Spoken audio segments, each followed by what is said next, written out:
Hi everybody, Katie Hallert from the Stellar, I love that name. It's the Stellar team. Our realtor of choice with Get Real Rick Dancer, and yes, that is the scariest thing to me. Right. It recognizes our faces. So you guys, why we're here is because I'm gonna step out in the rain and show you. This is a tiny house. So one of the small houses that are structures, we're in Springfield, and we're going to talk to Carol, who creates these small houses. But there's new rules in Springfield. Springfield's actually the first in the state, the first city in the state. Explain to people what we're talking about. Okay, so Springfield is the first city in the state to really open up and allow ADUs to be built on properties, and that meaning that they've changed a lot of the rules. So if you are an investor and you have a rental property, you can now add it to your rental properties. You don't have to be owner occupied. They're waiving fees and some of the sizing requirements to have the ADU on your property, so it makes it a lot easier for people to put them on there for your space. Depending on how the house is situated, maybe you already have a small house, you can turn that into an ADU and then build a bigger house. So it depends on like what your needs are and kind of what you're looking for. This what we're looking at today is a tiny house, or a small house. There's different terms for different things depending on what we're talking about, but usually ADU is the most correct term because that's additional dwelling unit.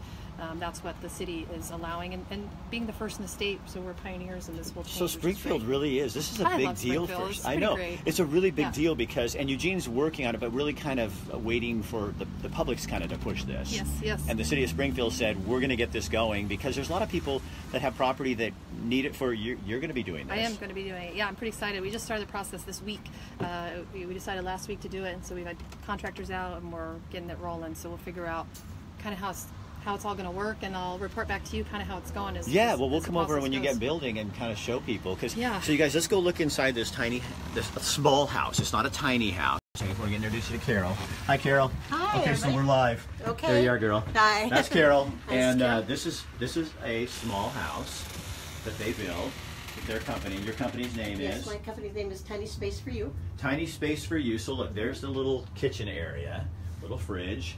Over here's a little bathroom. You step up into the bathroom like that. Got your little shower, little toilet.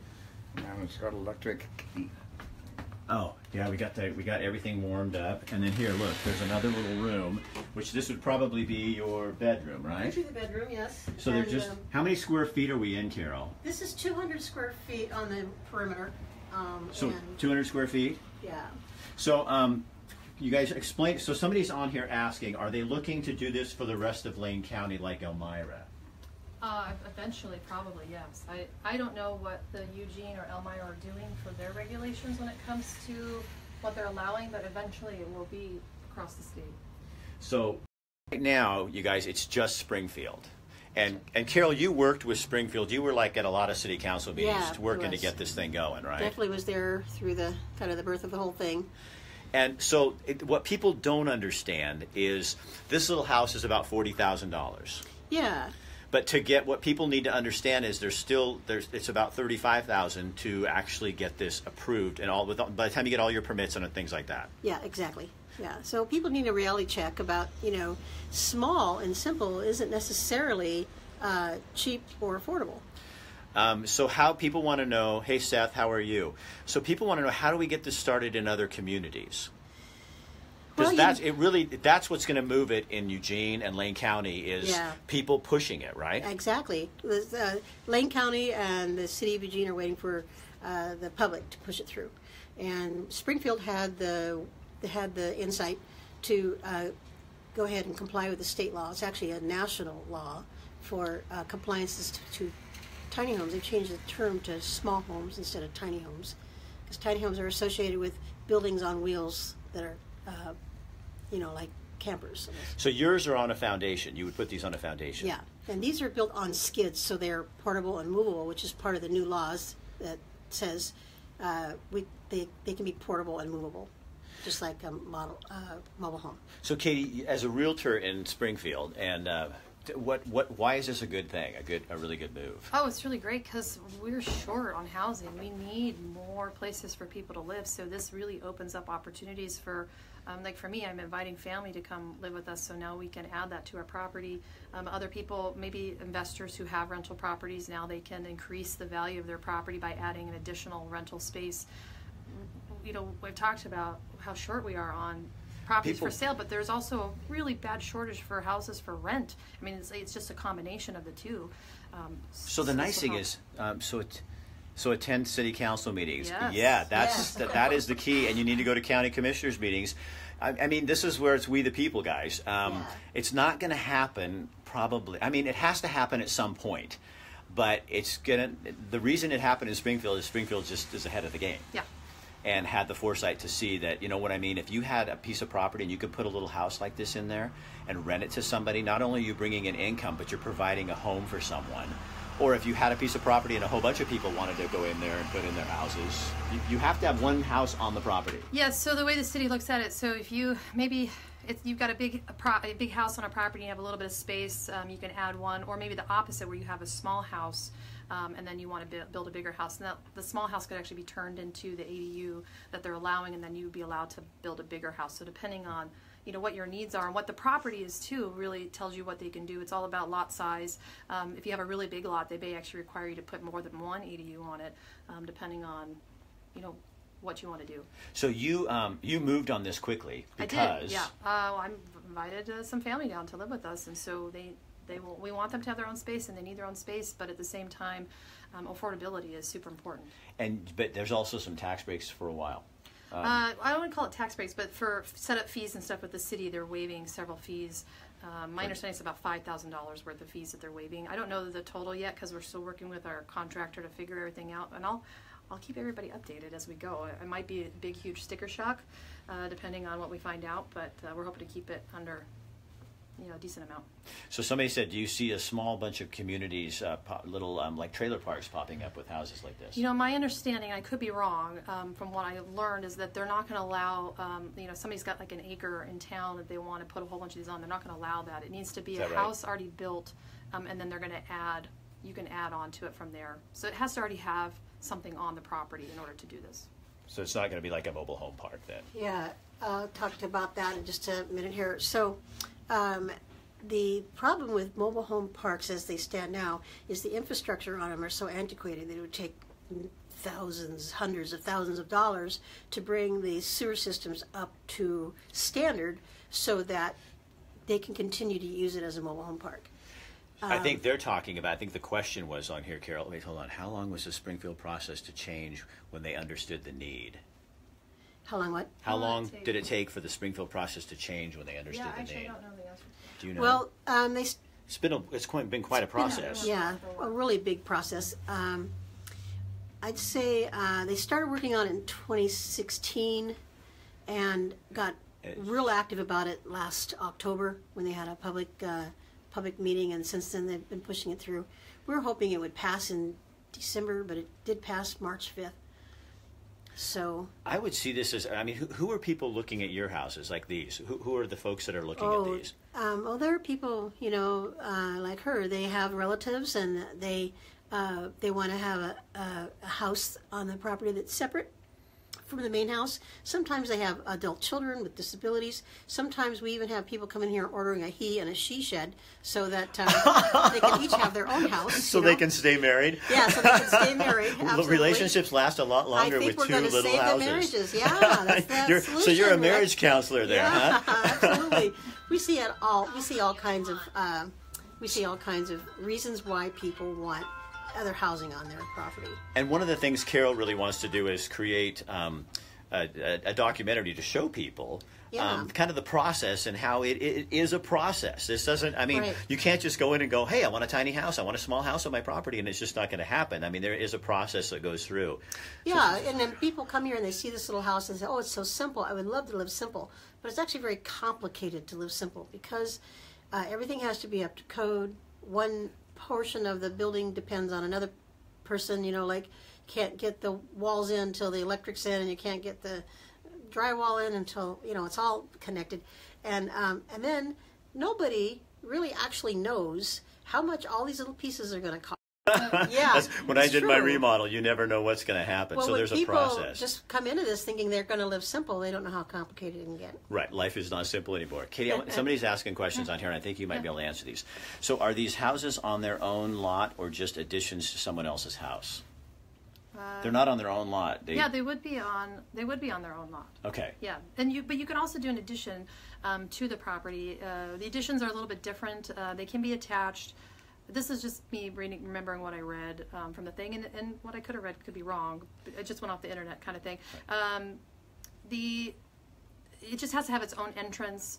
Some of the rules are it also has its own parking spot on the property. So depending on what you have, those are some of the other regulations that it requires. In Springfield, is septic a factor in allowing it? I believe it needs to be on sewer in order for it to work. So if you're on septic, they may force you to convert over, and that's pretty spendy to convert from septic to sewer, unless your sewer is capable of like 2 households sort of thing. So Seth, do they do this in Portland? You're paying attention to the rules in Portland. They obviously haven't done it like Springfield if we're the first city to do this. Correct. But Seth, I'd be curious to find out, because Seth's a great guy. He's up in Portland, and I'm sure really into this.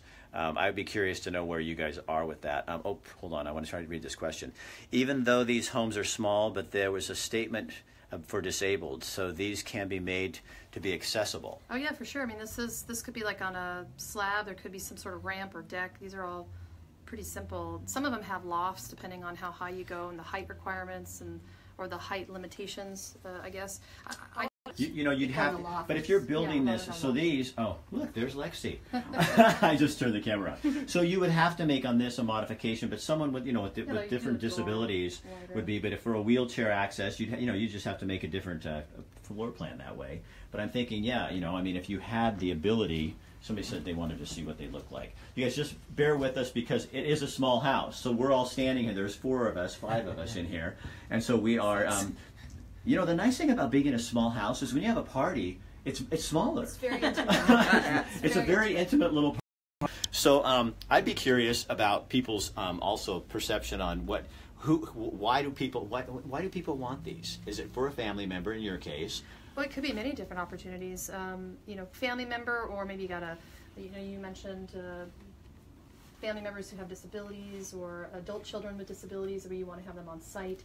Yeah, I want to speak on that a little bit. Yeah. One of the laws that I saw change actually in front of me by attending city council meetings is they kept putting that word family in there, and a bunch of us fought that because we want anybody to live anywhere, right? And it forces people to lie if you're putting a house in someone's backyard and they're not really relatives. So we took the word family out of there. So now that you could do this because I would like to have one. I live in the county, so I can't do this now. I would love to have one so that if I knew someone who was in trouble or needed a space, I could provide a little house that they could go live in. And I mean, how many of us I would do that. Yeah. I would totally do that, and have a little place in there where you could have a shelter for people. Yeah. Something like this would be perfect because it's already there, and you're providing a place, and I've got 1.5 acres, and I'm not using it, and I don't have any animals anymore, so I might as well be having something out there. That's right. So Lane County, get on the stick. Yeah, right. I was actually talking to someone a day or two ago about the opportunity to, maybe you're a young couple and you want to pay off your house and have some equity. This would be a great rental to help you pay off your equity. Oh, yeah. And somebody gave me the idea of so they live in the smaller house and deal with that, but they rent out the bigger portion, and then that way they can actually pay down their mortgage much faster. Can you do these as an Airbnb? Somebody's asking. I believe you could. I'll speak on that. Oh, yeah. Do you know? Do you know about that one? Yes. So the last thing that the city council addressed was the whole Airbnb issue, and there were really minutes from voting the yes vote. It was down to the wire. And the last thing that the mayor said was that we don't want to necessarily, we're not in this to support Airbnbs and bring more hotel-type business into our city. We're trying to find affordable housing for our citizens. So they threw out some ideas about how we would limit the Airbnb craze from taking over our whole town. And the council and the mayor are not especially in favor of that. You know what I think would be a good thing too for these is if you were building a house, and you could put one of these on your property, and then you build your house, and then you still have this there, so now you have a little rental. Yeah. I mean, what a great idea. So you're living in this. You might like it so much you don't want to build your house. Right. You know, and I think there are a lot of people who are simplifying. So you guys, again, the whole point here is Katie is doing this. So Katie Howlert is doing this, our realtor here in Springfield and Eugene, and she's putting one in her house, or behind her house in Springfield, just with start of the process.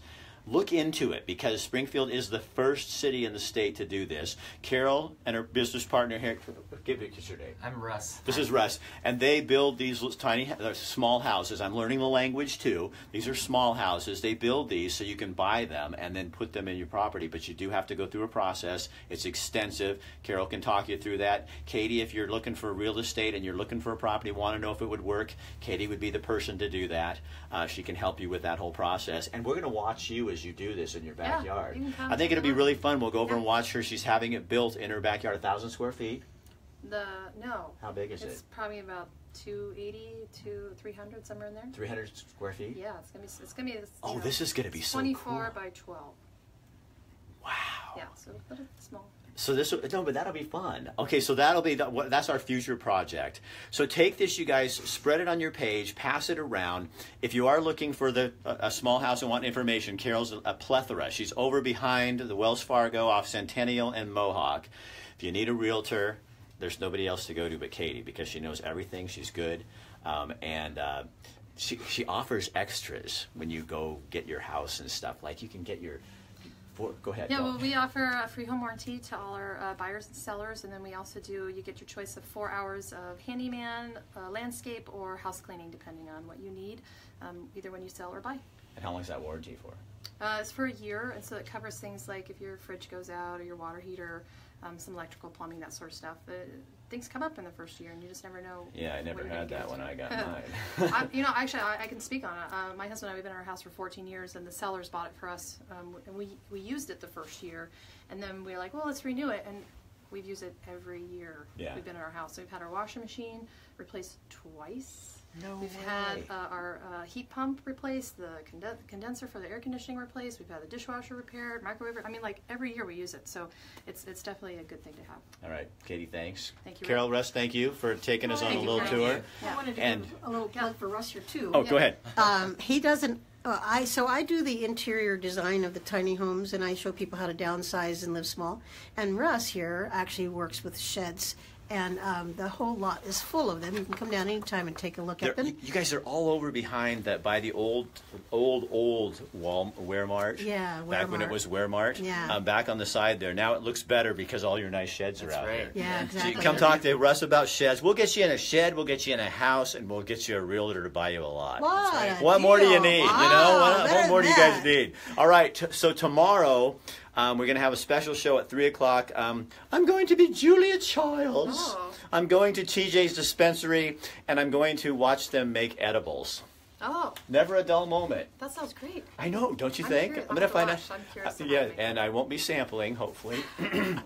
That would be a really interesting show, wouldn't it? Might need a driver. Yeah. So that's tomorrow at 3, and then next week we got a whole full range of shows for you. So you guys push this on your page, spread it out there, and I'll see you tomorrow at 3 o'clock. Katie, thanks. Thank you, everyone. All right, Carol, thanks. Thank you. Russ, you and your sheds, thanks, man. All right, see you guys later.